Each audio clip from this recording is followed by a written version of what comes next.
tidak adanya definisi serta batasan yang jelas atau indikator-indikator yang dapat menjadi pegangan apa yang dimaksud dengan pembuktian sederhana, menciptakan ruang perbedaan yang lebar di antara para hakim dan kurator dalam menafsirkan tentang pembuktian secara sederhana ini. Sumirnya pengertian atau tafsir tentang pembuktian sederhana semakin tampak dengan munculnya SEMA nomor 3 tahun 2023 tentang larangan PKPU pilot terhadap pengembang. Pro dan kontra terkait dengan munculnya SEMA nomor 3 tahun 2023 itu semakin memperlebar jarak perbedaan pendapat terkait dengan pembuktian sederhana itu. Untuk membahas tentang SEMA nomor 3 tahun 2023, kami sudah berkeliling dan menjumpai beberapa pakar ahli di bidang kepailitan dan PKPU, dan salah satunya itu adalah Bapak kami, abang kami, yaitu Bapak Antoni Prawira, di mana beliau adalah kurator senior dan pemerhati kepailitan dan PKPU gitu ya Pak ya? Pemerhati ya, mungkin praktisi lah ya. Praktisi. Kalau pemerhati itu belum lah. By the way, apa kabar? Selamat tahun baru. Selamat tahun baru. Mungkin naga kayu. Naga emas kayaknya. Oh, naga emas ya. Dia mau ganti tahun ini. Jadi gitu dia ya? maunya naga emas ya Pak ya. Tapi udah kemarin libur panjang kepanjangan. Jadi Bapak kelamaan di Hong Kong ya? Oh, enggak, kan udah lama itu udah lewat. Udah lewat ya. Yang kemarin ada 4 hari itu Bapak kemana Pak? Oh enggak, itu persiapan sebelum nyoblos, mencari wangsit. Mencari wangsit ya? Menyoblos siapa gitu loh, sampai harus menyendiri. Tapi nggak ada lagi tandanya Bapak nyoblos? Masih ada. Oh masih ya? Masih. Pakai minyak kayu putih Pak, lihat. Oh gitu ya? Iya ini. Gimana Rizka kabar?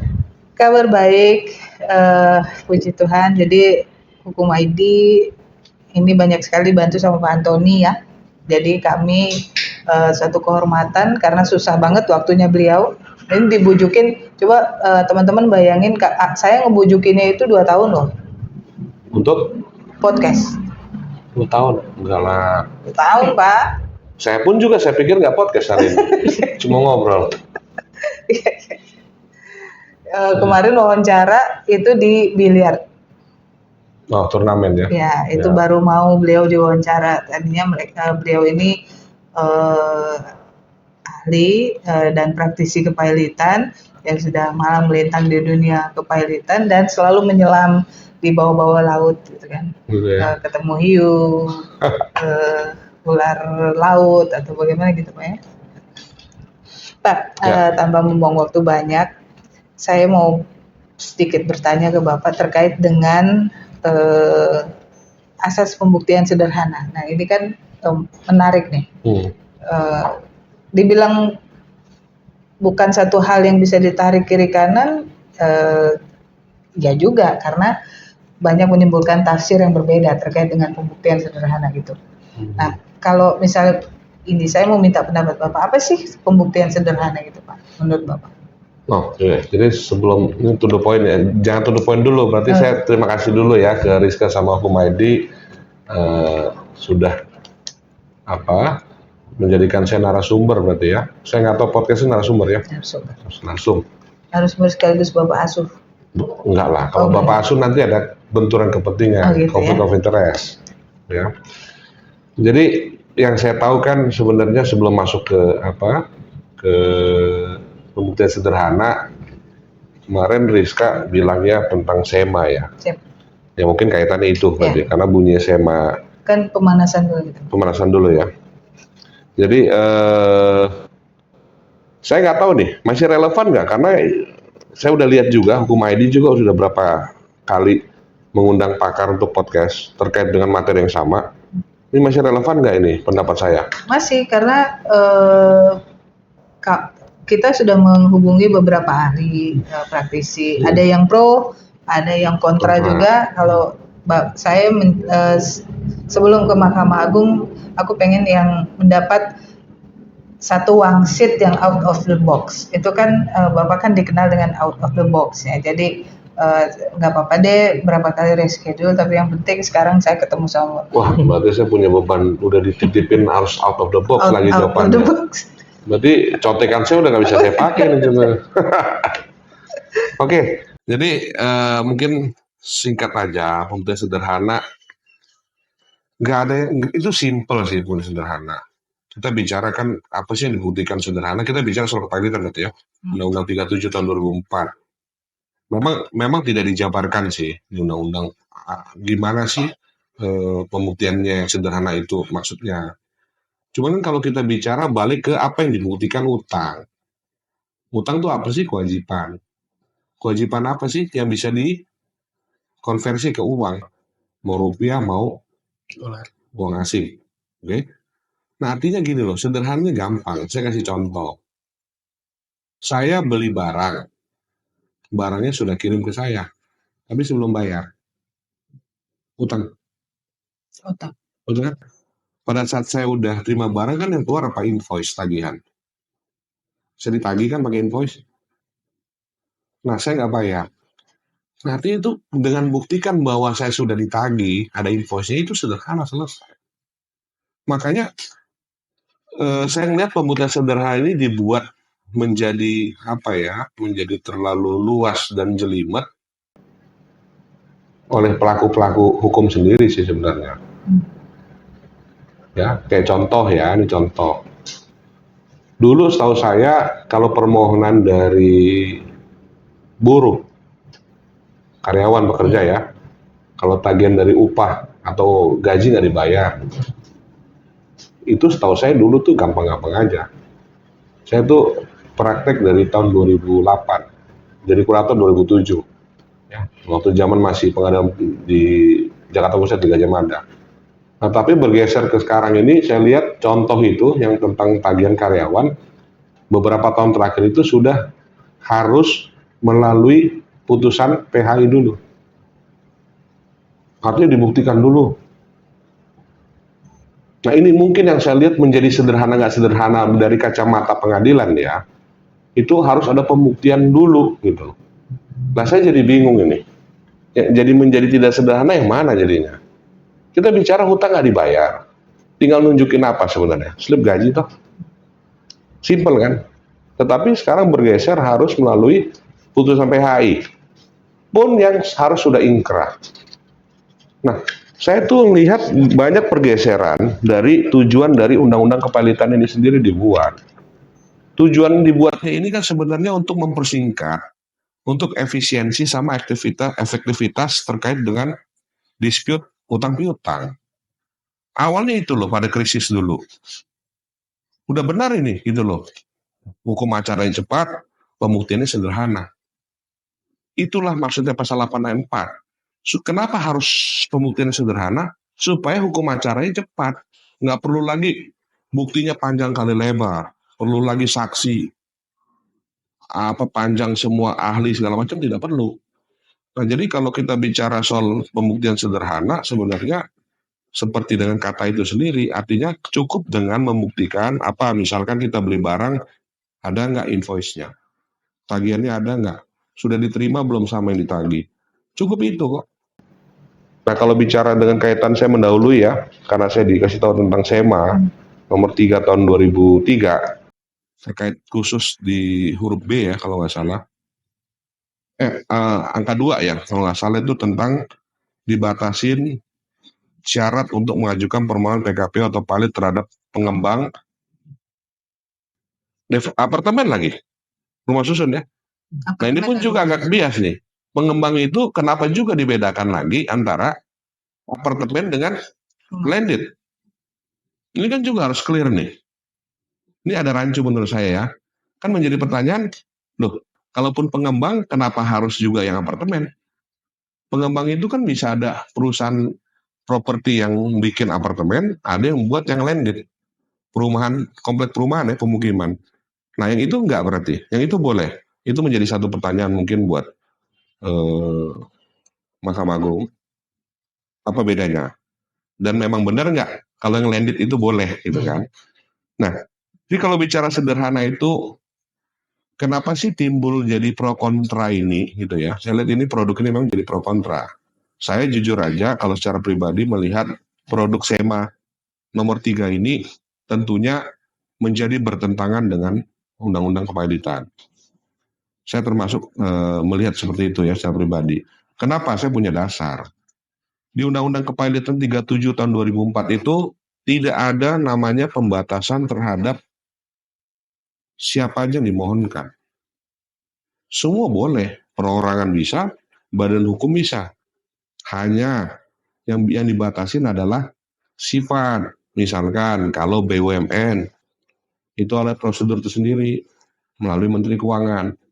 Gitu ya, kalau misalkan asuransi, sekarang OJK berarti. Tapi kalau untuk dibatasin lagi bicara soal apa, tapi saya nggak apa-apa ya jadi melebar ini ya, dengan soal pertanyaan nggak apa-apa ya. Kan Mumpung ingat. out of the box. Begitu ya. Kami kalau dibatasin lagi sekarang tentang pengembang apartemen, sekarang akan menjadi masalah menurut saya ke depan. Kenapa? Kita kan kalau buat peraturan, ini kan sebenarnya peraturan ini kan timbul karena ada pro kontra di dalam implementasi praktek di pengadilan. Gitu ya, artinya ada mazhab yang menyatakan bahwa sederhana kok kalau permohonan terhadap apartemen. Ada juga mazhab yang bilang, oh itu nggak sederhana, karena dibuktikan dulu lah wan prestasi atau tidak si pengembang terhadap si pembeli unit. Dengan cara apa? Ajukan dulu gugatan wan prestasi.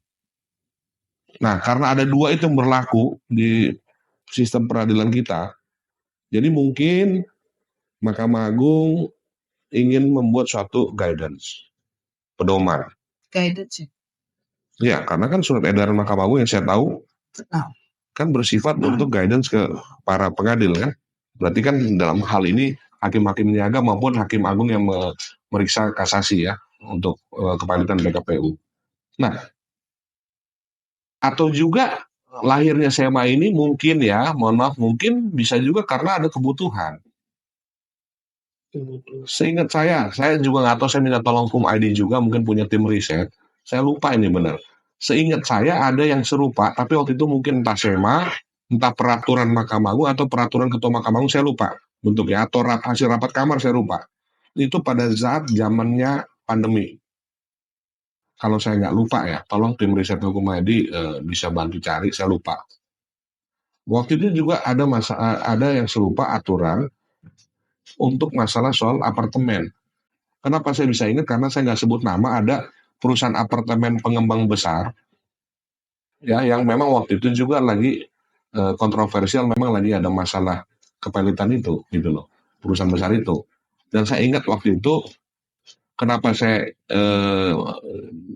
nggak lupa, waktu itu saya ingat itu udah ada aturan itu, tetapi dikabulkan perkara itu. Makanya saya ingat jelas. Nah, kalau itu yang terjadi di saat zaman pandemi, masa pandemi, itu make sense buat saya. Kenapa waktu itu mungkin ada menjaga stabilitas nasional, gitu loh. Artinya ada urgensinya. Mungkin melalui Mahkamah Agung, pemerintah dalam hal ini ya membuat aturan ini supaya tidak terjadi rush. Nah, kalau bicara zaman dulu bukan waktu zaman pandemi, masa pandemi bukan hanya pengembang apartemen yang kolaps, semua sektor kolaps gitu kan. Nah, itu make sense gitu loh, artinya bisa dimengerti. Tetapi kalau sekarang saya juga kurang paham kenapa aturan ini ya yang melarang, membatasi ini bukan membatasi, malah menurut saya sudah kata-katanya itu melarang ini. Artinya permohonan pernyataan pilot atau PKPU terhadap pengembang atau developer apartemen dan atau rumah susun tidak memenuhi syarat sebagaimana pasal 8 ayat 4. Artinya kalau sudah ini bahasanya, artinya sudah close. Tidak bisa lagi untuk sementara sampai SEMA ini berakhir atau dibatalkan, apartemen tidak bisa lagi dimohonkan PKPU atau pilot. Nah, apa urgensinya? Masa pandemi saya rasa baik skala Indonesia maupun internasional ya, harusnya sudah lewat. Ya, kita lagi beranjak lagi, ekonomi kita sudah membaik. Tetapi kenapa ini diberlakukan? Itu menjadi pertanyaan besar, urgensinya apa? Nah, saya nggak tahu sebelum jauh mungkin pertanyaan itu jadi nggak menjawab mungkin ya.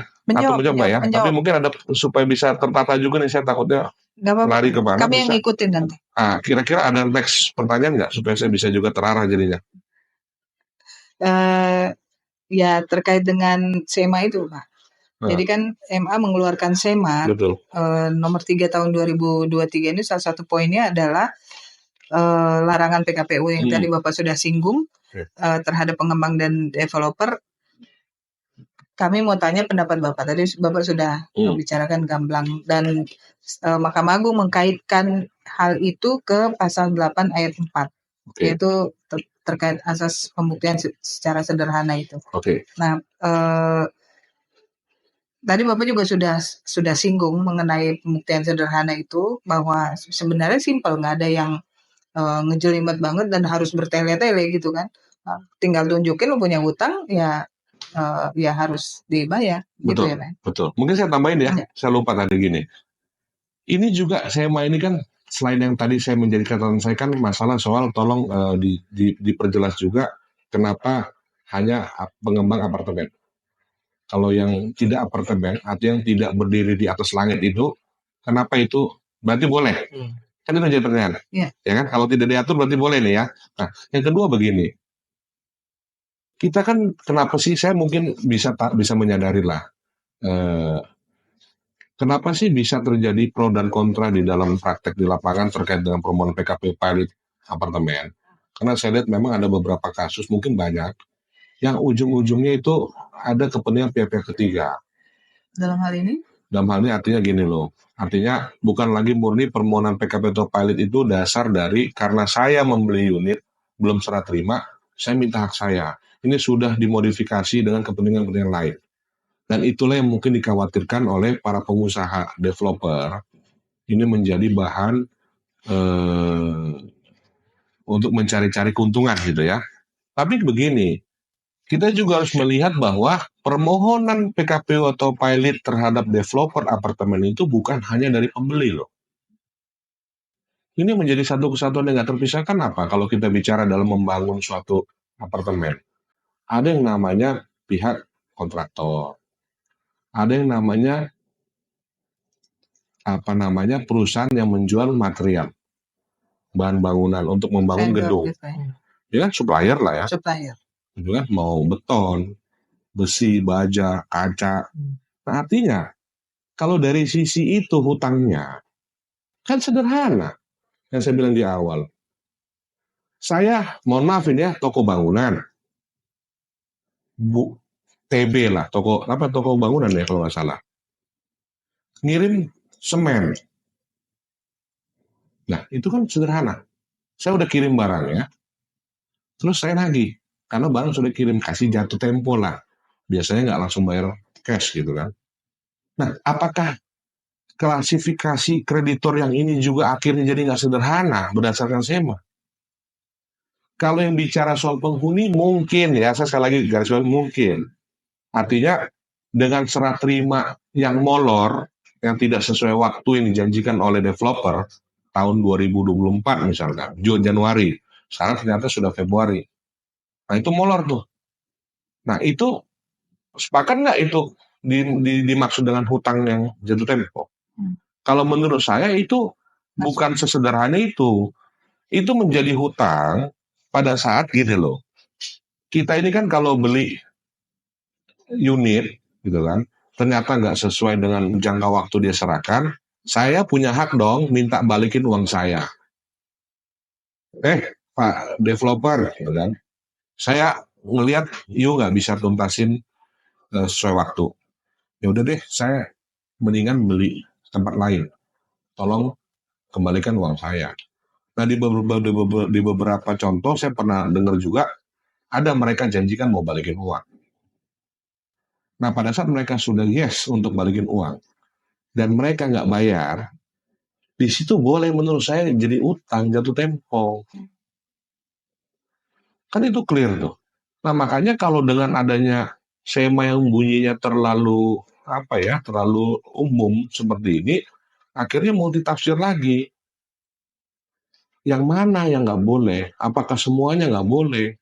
Nah, kasihanlah dengan nasib-nasib kreditur-kreditur yang akhirnya kena imbas seperti yang tadi saya bilang. Pihak-pihak ketiga yang turut membangun apartemen ini, unit ini gitu loh. Mereka jadi nggak punya hak. Dan dasarnya apa? Kalau mau dibilang, ya sudah, kalian nggak mati haknya. Masih bisa gugat perdata. Nah, ini yang saya bilang dibalik lagi. Tujuannya undang-undang kepalitannya untuk efektivitas sama efisiensi, sekarang orang disuruh lagi kepanjangan lebar lagi. Ya. Dan itu nah, lama. Itu yang menjadi saya punya concern apa sih. Dan ketiga, hati-hati juga, presiden ini bisa menjadi kecemburuan untuk sektor lain. Kenapa saya bilang kecemburuan? Pada saat ini mungkin tanda kutip yang dilindungi adalah debitor-debitor berupa pengembang apartemen. Nah, 1 tahun 2 tahun ke depan, kalau ternyata ya misalkan contoh, kita lagi bergeser dari mobil listrik ke mobil listrik. Mobil listrik bahan bakarnya pasti listrik ya, perlu baterai. Makanya yang lagi booming sekarang ini kan usaha nikel. Oke. Nah, apakah nanti tiba-tiba lagi booming lah usaha nikel karena ada kebutuhan juga, tiba-tiba keluar lagi aturan untuk perusahaan yang bergerak di bidang nikel, tambang nikel, itu tidak sederhana sesuai pasal 8 ayat 4. Nah, ini kan akhirnya menjadi kecemburuan. Kenapa? Mereka nanti akan minta perlakuan yang sama loh. Pak, kami dari pengusaha bidang ini minta dong untuk dipending dulu deh soal PKPU pilot. Loh kok minta begitu? Ya dulu ada contohnya nih. Nah, ini yang harus dijelaskan juga.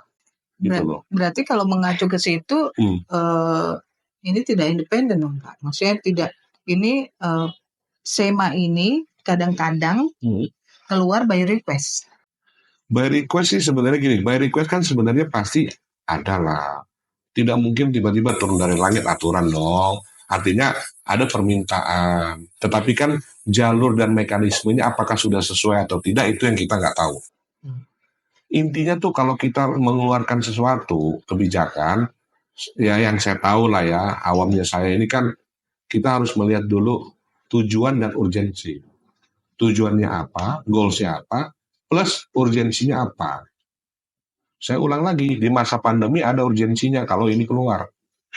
Menghindari kolaps di bidang ini gitu ya. Tapi kalau sekarang, saya rasa hampir no issue lah ya kalau bicara ini. Berarti nggak relevan lagi kalau seandainya ini sebenarnya keluar ya Pak ya? Nah ini sudut pandang sih, artinya mungkin yang saya nggak tahu, mungkin memang perusahaan apartemen itu memang juga lagi berat, saya nggak tahu. Tetapi yang saya tahu kan bukan di situ sebenarnya. Sebenarnya kan yang kita harus jaga ini kan berimbang, bukan hanya debitur saja, krediturnya juga harus dijaga. Sisi sebelah gimana? Nah, sekarang saya menjadi pertanyaan, kalau debiturnya kita jaga itu baik maksudnya. Tetapi bagaimana sebelah sisi si pembeli unit? Banyak pembeli unit yang mengeluh bahwa udah bayar lunas sampai 5 tahun, 6 tahun nggak selesai-selesai apartemennya. Udah bayar lunas, tetapi serah terima belum ada. Disuruh tuh ya. Nah, tapi apakah kita udah beli barang, hanya disuruh tinggal, tapi sertifikat kita belum pegang? Mau nggak? Itu menjadi pertanyaan ke kita semua. Mau nggak? Pasti nggak mau. Nah, haknya mereka siapa yang jaga? Kan permohonan PKP pilot ini kan hanya pilihan hukum. Dalam perdata itu kalau umumnya, gugat prestasi misalkan, atau gugat PMH misalkan. Nah, kalau khususnya apa, hukum khusus perdata khususnya? Pilihan PKPU. Kenapa ini menjadi menarik untuk orang-orang mengajukan ini? Bukan karena ikut-ikutan atau ini lagi booming PKPU pilot, kita lawyer-lawyer ikutan deh. Bukan. Karena memang nyata itu efektif. Efektif apa? Untuk tanda kutip memaksa debitor untuk lebih peduli dan lebih perhatian, ini loh saya punya utang. Kalau saya nggak beresin hutang saya bisa pilot loh. Itu kan sebenarnya maksudnya baik. Dan memang saya lihat dari lapangan ya, dari banding gugatan perdata saya juga jalanin ya sebagai lawyer. Ada utang piutang saya gugat perdata, sama saya mohonkan permohonan PKP pilot, kemungkinan akan dibayar yang pada saat saya mohonkan PKP pilot. Karena mempunyai daya paksanya gitu loh. Daya ancamannya ada gitu dan nyata gitu loh. Dan waktunya singkat ya Pak? Jelas, kita bicara kan dibatasin betul. Ya, singkat. Daripada kalau perdata kan sampai ya banding, kasasi. Betul. Nah ini kan cuma kasasi kan, artinya kalau pilot cuma kasasi toh, nggak ada lagi banding dan lain-lain. PKPU bahkan nggak ada upaya hukum. Nah itu, jadi menurut saya maksudnya mungkin baik, tetapi kalau bisa, saya pribadi ya, kalau mau dibatasin, ada lagi pembatasan berikut. Pembatasan berikut apa? Kalau memang dari sumber masalahnya keluarnya lahirnya peraturan ini adalah disalahgunakan permohonan PKP pilot untuk terhadap pengembang apartemen, contoh yang tadi saya bilang, oh yang penghuni itu ada dispute, ada debatable, masalah soal sederhana nggak sederhana, mereka cuma serah terima kok, kan harus dibuktikan dulu, benar nggak sudah jadwalnya, itu kan harus ada mekanisme lagi, itu yang dibilang diarahkan lagi ke gugatan prestasi. Nah, tetapi bagaimana dengan yang sudah langsung sederhana, yang tadi saya bilang, pihak ketiga, stakeholder, supplier, jasa konstruksi, itu yang nggak perlu lagi diperdebatkan masalah soal sederhana nggak sederhana. Nah, mungkin itu harus dibatasi juga, kalaupun memang mau. Tapi terlepas dari itu, ya saya nggak tahu urgensinya apa ya. Kalau memang solusinya itu bisa kita batasin lagi. Berarti bisa dikatakan ini Mahkamah Agung ini terlalu cawe-cawe atau terlalu masuk? Kalau cawe-cawe saya rasa enggak, karena ini bukan lembaga politik, gitu ya. Kita hargai Mahkamah Agung sebagai lembaga peradilan tertinggi. Jadi yang tadi saya bilang di awal, Mahkamah Agung ini mungkin mencoba untuk menengahi tumpang tindih atau pro kontra yang terjadi di lapangan. Itu aja. Karena gini, aturan-aturan seperti ini sebenarnya baik. Kenapa? Kita pasti ada zaman-zaman atau masa kita ada terdapat kekosongan hukum. Nah, pada saat kekosongan itu perlulah terobosan. Ini kan sebenarnya SEMA ini seperti terobosan lah. Nah, tapi yang namanya terobosan itu kan pasti dilandasi oleh suatu kebutuhan yang mendesak atau sesuatu perlu alternatif lain yang tidak diatur oleh undang-undang. Tetapi kalau kita jawab itu, loh ini kan diatur di undang-undang sudah jelas, tidak ada pembatasan apapun. Kita mau mohonin perusahaan apapun, TPK sekalipun juga bisa kita mohonkan, pribadi pun bisa kita mohonkan. Bahkan, ini mungkin saya jadi ingat, gara-gara ngomong badan hukum, kalau kita buat SEMA ini, artinya kan kita bisa artikan tidak boleh lagi dipilotkan sementara ini perusahaan pengembang apartemen. Loh, itu bukan selain bertentangan dengan Undang-Undang Nomor 37 tahun 2004, bagaimana dengan Undang-Undang Persaingan Terbatas? Di persaingan terbatas itu kan persaingan terbatas bisa dipilotkan. Bisa dipilotkan. Ya bisa dipilotkan. Di Undang-Undang Persaingan Terbatas. Nah, dengan ada pembatasan bahwa, nah kita kan sadarilah bahwa perusahaan pengembang developer ini kan mayoritas tuh pasti PT. Bentuknya perusahaan terbatas lah ya. Mungkin ada yang KSO atau apapun, tapi kebanyakan PT. Nah, dengan dibatasi seperti ini berarti salah satunya undang-undang PT-nya gimana? Kok jadi nggak bisa? Walaupun bahasanya adalah tidak menjadi sederhana. Ya intinya tidak bisa dipilotkan. Nah itu dijelaskan dulu lah artinya apa sih tidak sederhananya. Jadi Bapak berharap ada batasan atau sedikit guidance ya, apa yang boleh dan apa yang tidak gitu Pak ya? Betul, betul. Jadi kita buat aturan ini jadi supaya tidak menjadi pro kontra lagi. Terobosan peraturan seperti layaknya SEMA ini yang tadi saya bilang untuk menengahi tumpang tindih atau pro kontra yang ada. Tetapi jangan lagi pro kontra yang lagi ada ditutup lagi dengan pro kontra baru. Buktinya pro kontra kenapa saya bilang? Ya tadi yang menjadi pertanyaan. Saya dapat klien perusahaan pengembang yang landed, bukan yang apartemen. Bisa nggak saya mohonkan? Harusnya bisa. Dalil saya nanti di pembuktian apa sebagai lawyer? Pak, kan Pak Hakim, Kan semanya itu kan hanya apartemen, Pak. Sedangkan yang saya mohonkan ini kan bukan apartemen, pengembang pemukiman perumahan yang landed. Boleh dong. Nah, bingung lagi nggak nanti? Nah, itu yang mungkin kita sadari bersama bahwa tujuannya baik, dan memang itulah fungsinya Mahkamah Agung untuk membuat terobosan, tetapi mungkin harus dikaji secara komprehensif supaya maksimal apa goal yang mau dicapai gitu loh. Jangan memberatkan lagi pihak-pihak tertentu. Dan tambahan terakhir terkait materi ini, saya pikir begini. Sekarang yang mau jadi pertanyaan saya gini, ini kita coba diskusi masalah soal teknis nih, putusan misalkan.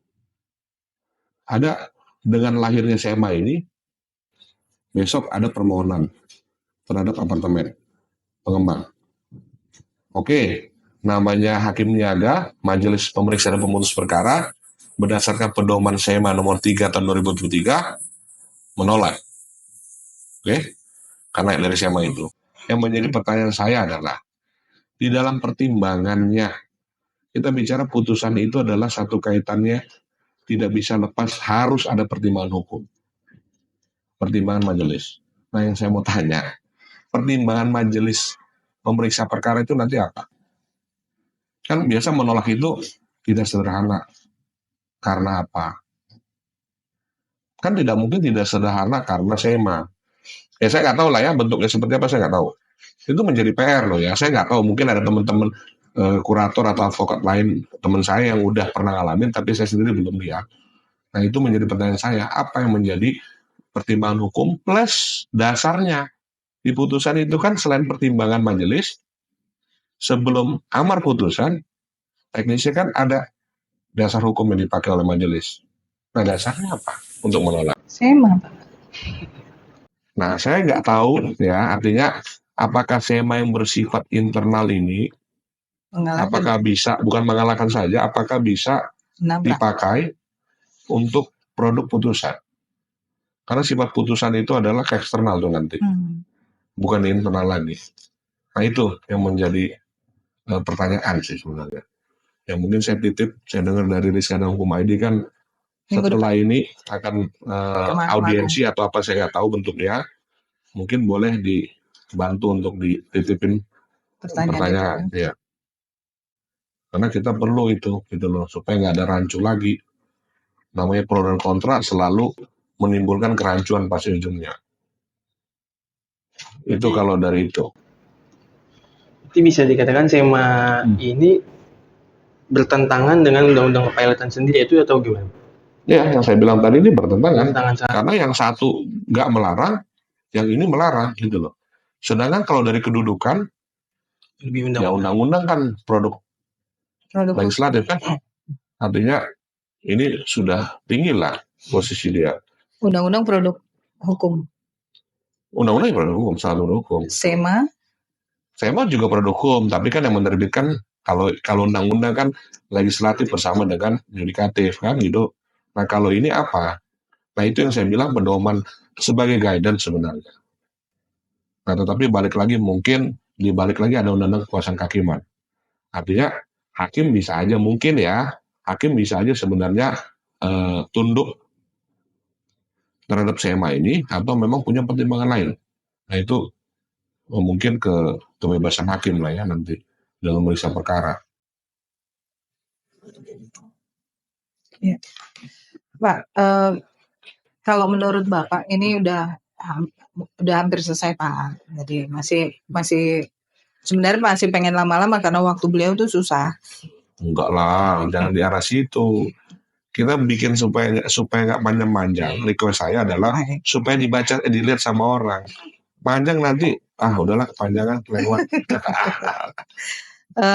Terkait dengan SEMA tadi kita sudah bahas bahwa itu adalah produk internal, akan tetap walaupun kadang-kadang juga SEMA melampaui atau menabrak atau apapun namanya ya, ada yang bilang menabrak, ada yang bilang melampaui undang-undang khususnya nomor 37 tahun 2004. Nah, menurut Bapak terkait dengan undang-undang nomor 37 tahun 2004 tentang kepilotan dan PKPU. Itu apa yang harus di-upgrade atau diubah atau apa untuk bisa mungkin setidaknya bersinergi dengan peraturan yang lainnya. Gitu. Oke, jadi mungkin pertanyaan Rizka saya sederhanakan masalah soal revisi berarti. Karena kan memang juga lagi berjalan wacana tentang revisi undang-undang kepilotan. Saya bicara lagi dalam konteks pribadi ya. Jadi saya melihat undang-undang kepilotan nomor 37 tahun 2004 itu sama dengan undang-undang lain. Dalam konteks apa? Namanya undang-undang ini kan juga perlu ada update. Ada hal-hal melalui perkembangan zaman, perkembangan masa, ada hal-hal yang memang sudah harus diupdate. Kalau sebatas itu saya setuju. Tetapi saya secara mayoritas, saya melihat undang-undang ini sebenarnya sudah baik. Ya mungkin terlepas dari ada typo misalkan, itu oke lah ya. Tapi kalau secara ini sudah baik mengatur.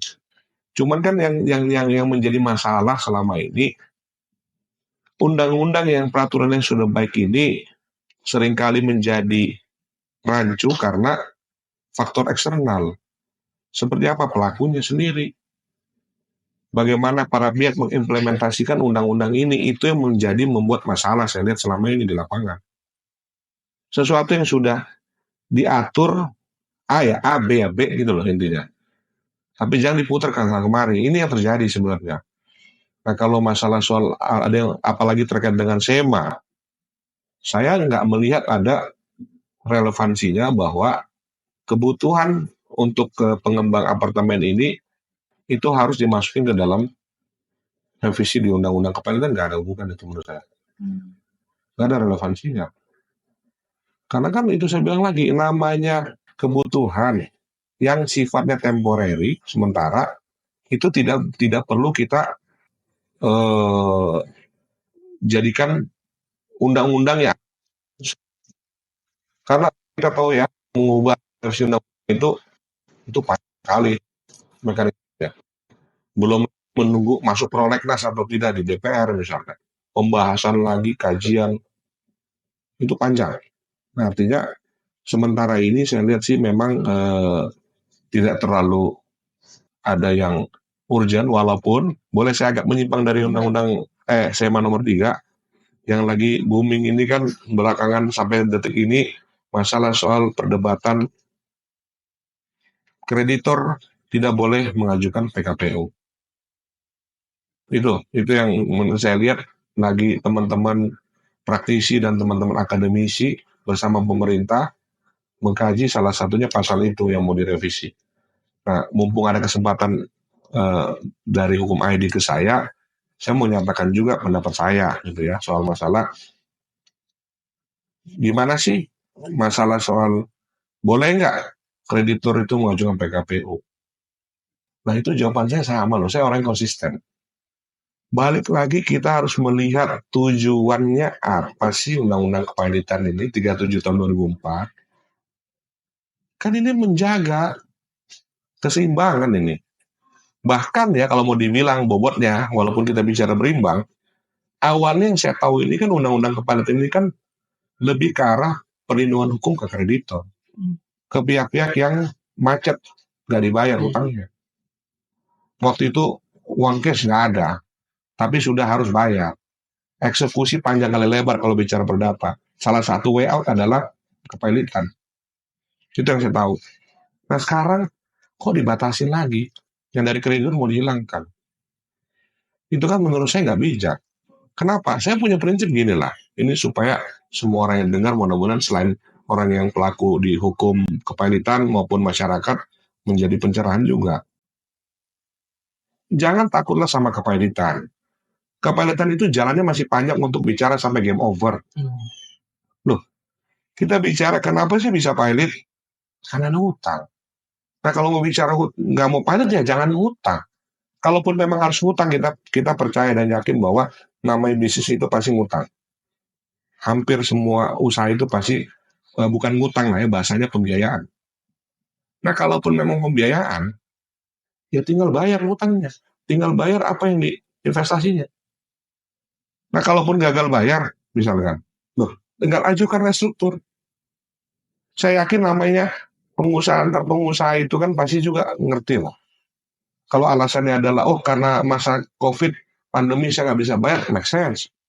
Tapi kalau misalkan kita ditagih bayar hutang tapi nggak mau, padahal kita punya usaha lagi jaya, nah ini yang menjadi masalah. Layaknya seperti banyak orang bilang, banyak juga debitur yang sebenarnya bukan nggak bisa bayar hutang. Punya uang tapi nggak mau bayar. Itu yang menjadi dilema. Itu loh, konsentrasi kita di situ.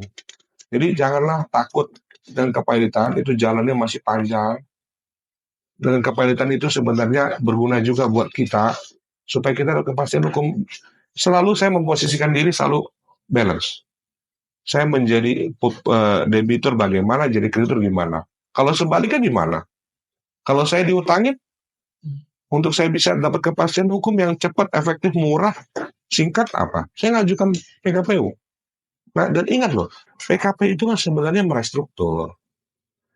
Nah, kreditor, ini menurut saya ya, sekali lagi, mungkin pakar-pakar atau ahli atau teman-teman pelaku hukum kepailitan mungkin juga punya pendapat masing-masing berbeda. Nah, kreditor itu mengajukan PKPU. Artinya, Pak, saya nggak minta langsung lunas loh, tapi saya perlu kepastian aja. Saya bakal dibayar nggak sih utangnya? Yuk, kita restruktur yuk. Ajukan proposal yuk di dalam PKPU. Menurut saya itu sesuatu yang baik malah. Alih-alih dia langsung ajukan kepailitan. Betul nggak?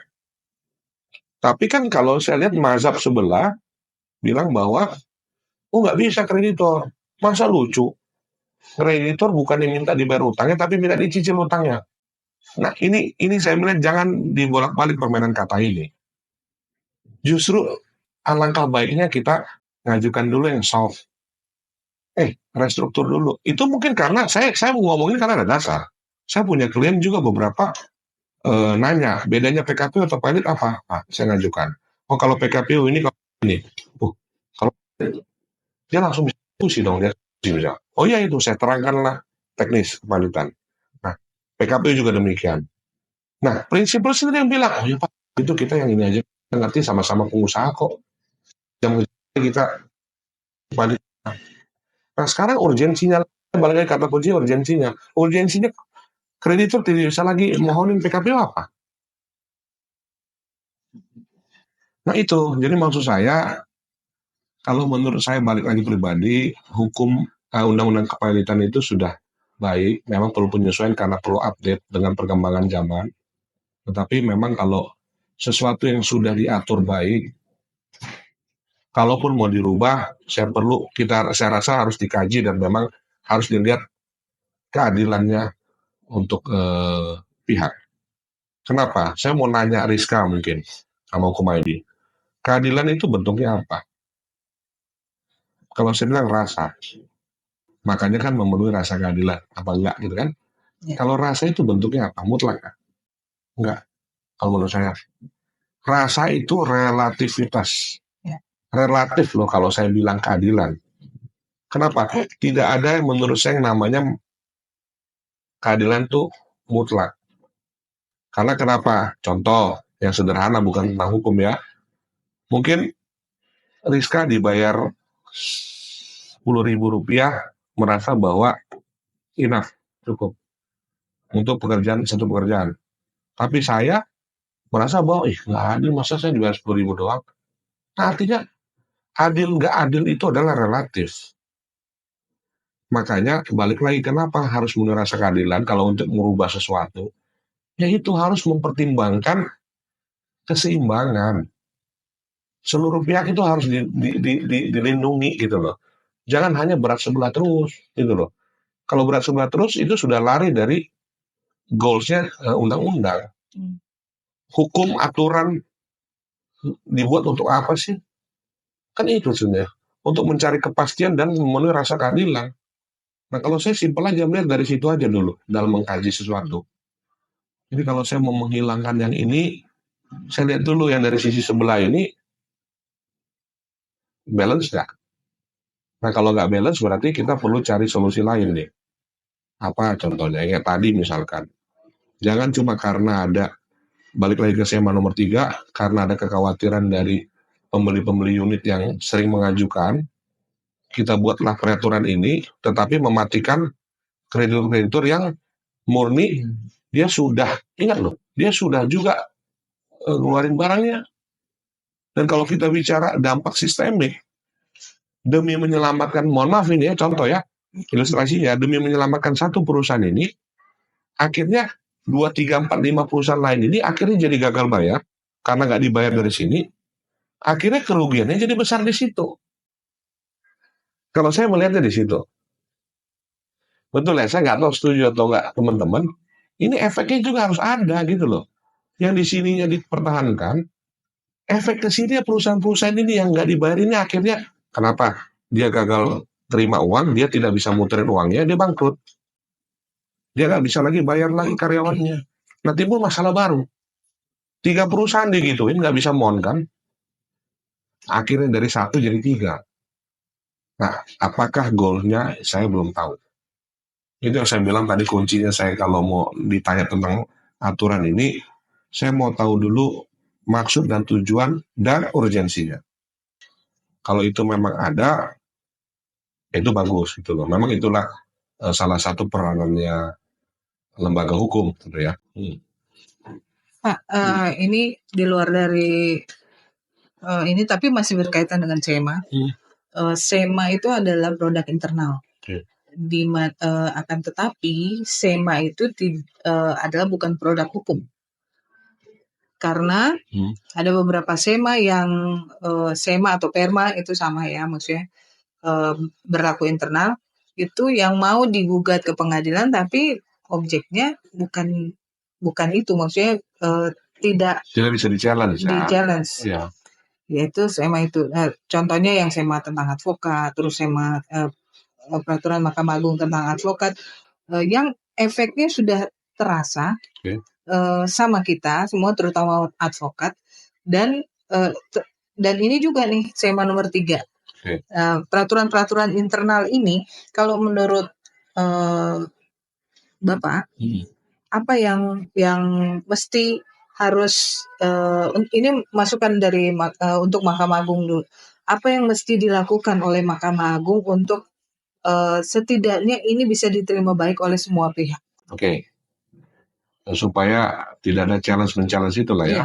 Jadi sebenarnya gini, kan saya tadi bilang udah ngomong sedikit di awal.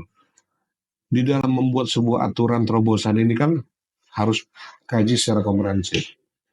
Nah, saya lupa ngomong, sebenarnya saya udah ingetin diri saya nih sebelum saya podcast ini, saya mau ngomong bahwa saya duduk di sini, saya nggak ada kepentingan terkait dengan kepilitan apartemen. Karena saya bisa declare bahwa selama ini dalam praktek, saya itu jarang, malah nggak pernah saya jadi kuasa debitor pengembang. Dan untuk menjadi kuasanya kreditor penghuni juga nggak.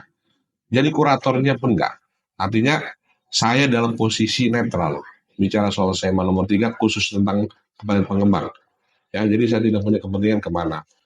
Nah, menurut saya salah satu yang bisa dijadiin pedoman buat MA misalkan, di dalam membuat suatu aturan SEMA, itu paling tidak audiensinya itu juga harus melibatkan orang-orang yang memang bersih dari kepentingan. Netral lah. Saya nggak bilang saya ya, artinya masih banyak. Pelaku-pelaku praktisi yang netral tuh banyak. Jadi gini loh, karena standing position kita sehari-hari itu akan sedikit banyak pasti akan mempengaruhi pola pikir kita. Contoh, kita sering menjadi lawyernya kreditor. Pasti pola pikir kita adalah kreditor yang paling benar. Debitor itu semua penjahat. Namanya nggak bayar utang. Gitu pun sebaliknya. Kalau kita sehari-hari kerjanya adalah lawyer debitor, kita akan melihat bahwa kalian nggak ngerti sih, ini kan bukannya kita nggak mau bayar hutang. Sebenarnya kreditor itu yang jahat. Kenapa melihatin kita? Nah, artinya dalam konteks mencari aturan yang bersifat harus balance, itu kajiannya saya harap benar-benar dikasih masukan sama orang-orang netral, pihak-pihak yang netral. Yang tidak, apalagi yang sering berpraktek di salah satu berdiri di salah satu pihak, itu sebagai referensi oke, tetapi mohon jangan dijadikan acuan, karena itu akan menjadi buyar loh menurut saya. Ini menurut pribadi saya loh ya, gitu loh. Nah kalau misalnya soal apakah perlu di-challenge atau enggak, saya rasa itu balik, saya udah ngomong bahwa itu haknya Mahkamah Agung. Artinya kita juga butuh Mahkamah Agung sebagai lembaga hukum membuat terobosan seperti ini di tengah-tengah ketidakpastian hukum yang ada. Kalau enggak, kalau kita larang juga salah. Nah ini sudah benar, cuman mungkin ke depan secara materi perlu dikaji secara komprehensif. Sekali lagi saya tekankan, komprehensif itu artinya menyeluruh. Menyeluruh itu ke seluruh pihak yang tidak berkepentingan juga harus dilibatkan. Nah untuk kalau memang sudah terjadi polemik ini, mungkin bisa juga dikaji, namanya juga kan dinamis, tahu saya kan, SEMA ini. Artinya apakah memang cocok, enggak, kan bisa dievaluasi. Kalau memang ternyata lebih banyak kontranya, kenapa tidak Mahkamah Agung mungkin akan bisa juga audiensi ulang gitu kan, ke pihak-pihak stakeholder yang berkepentingan, ini kira-kira bagaimana dibanding banyak mudaratnya gitu loh, kalau tetap dipaksakan seperti itu. Tapi apakah SEMA ini bisa dikaji dari atau diseret ke hukum tata negara, menurut Pak? Sekarang kalau saya ya pribadi, saya sih nggak dalam konteks untuk men-challenge sesuatu kebijakan yang memang yang saya akuin bahwa kita butuh ini gitu loh. Jadi saya nggak akan masuk ke dalam konteks men-challenge. Artinya tadi saya bilang solusi saya itu lebih solutif ke kita coba audiensi lagi ke MA. Nah kalau memang MA merasa bahwa bisa menerima pemikiran kita dengan dasar dan bukti tentunya, why not dengan cara itu kan persuasif, mungkin bisa merevisi atau memperbaiki atau mengganti, bahkan jadi kita nggak perlu sampai harus berkonfrontasi lah menurut saya. Toh juga apa gunanya? Kenapa kita uji di mana misalkan? Toh ini kan sifatnya temporary. Yang menurut saya masalahnya bukan di sininya. Masalah di sini ini kan akan terjadi terus. Karena memang itu menjadi fungsinya juga peranannya lembaga hukum Mahkamah Agung kan. Artinya bukan karena ada satu produk terus kita challenge. Ntar ada produk lain kita challenge. Menurut saya itu jadinya nggak terlalu positif ya hasilnya gitu loh. Lebih baik kita audiensinya itu mungkin ke depan kalau ada aturan-aturan itu ya melibatkan stakeholder lebih banyak lagi lah gitu. Dalam hal ini organisasi mungkin gitu Pak. Organisasi, pakar, akademisi itu penting semua. Termasuk juga mungkin asosiasi dari pengembang. Termasuk juga minta juga kita riset tentang kejadian-kejadian real. Bagaimana sih pembeli-pembeli unit apartemen nasibnya selama ini sudah dijaga belum? Sudah dilindungi belum? Kan kita harus balance, saya bilang tadi. Gitu loh. Iya. Oke. Misalnya ada yang mau disampaikan? Cukup ya? Cukup. Selesai. Katanya harus pendek ini Pak. Saya udah susun 10 pertanyaan nih soalnya. Contekan saya udah lengkap belum ini ya? Saya mungkin ada yang mau Bapak sampaikan yang belum aku tanya. Saya rasa nggak ada sih, gitu kan. Saya kan by order aja, artinya kalau tentang SEMA, gitu kan. Berarti pendapat saya pribadi tentang SEMA 3 tahun 2003 tuh itu, gitu. Nggak ada yang udah baik lah, semua sudah baik. Semua itu hanya bagaimana cara kita berdiri atau memposisikan kita menilai sesuatu. Dan jangan sesuai dengan selera aja gitu loh. Ya kalau saya lagi perusahaan kakap yang saya pegang semua sebagai debitor, saya dukung. Karena saya punya, mohon maaf ya, perusahaan-perusahaan properti ternama, semuanya tuh kuasa hukumnya saya. Ya. Makanya saya mendukung ini. Ya nggak bisa gitu dong. Kita bicarakan semuanya juga harus dengan tujuan kemaslahatan orang baik. Itulah tujuan hukum di sebuah negara kan. Oke, baik. Terima kasih Pak waktunya. Sama-sama. Jadi ini bukan podcast terakhir ya. Karena Bapak kan tadi bilang pecah-pecah. Ya kan? SEMA ya SEMA. AAI ya AAI kan gitu. Ya mungkin banyak lah orang-orang yang juga gitu kan? Dia mau menyelam lagi nih. Ini baru muncul langsung mau menyelam lagi. Kadang-kadang jangan sampai ada yang merasa tersinggung dengan kita punya pendapat. Itu yang kita agak sulit. Kalau tersinggung itu kan balik lagi Pak, masalah rasa. Ya sih, kalau saya sih punya prinsip, mohon maaf saya potong. Jadi tujuan saya ngomong ini kan sebenarnya saya mau menyuarakan bahwa ini loh pandangan saya. Bukan dalam arti untuk menyerang ya. Karena memang mungkin Rizka tahu saya sedikit banyak, concern saya itu jelas gitu arah saya. Saya ya nggak munafik kalau kita bicara suatu pekerjaan yang kita tekuni ini kan salah satunya adalah kita mencari nafkah pasti. Tetapi saya juga mempunyai concern bahwa tolong idealisme ini tetap juga kita harus jaga.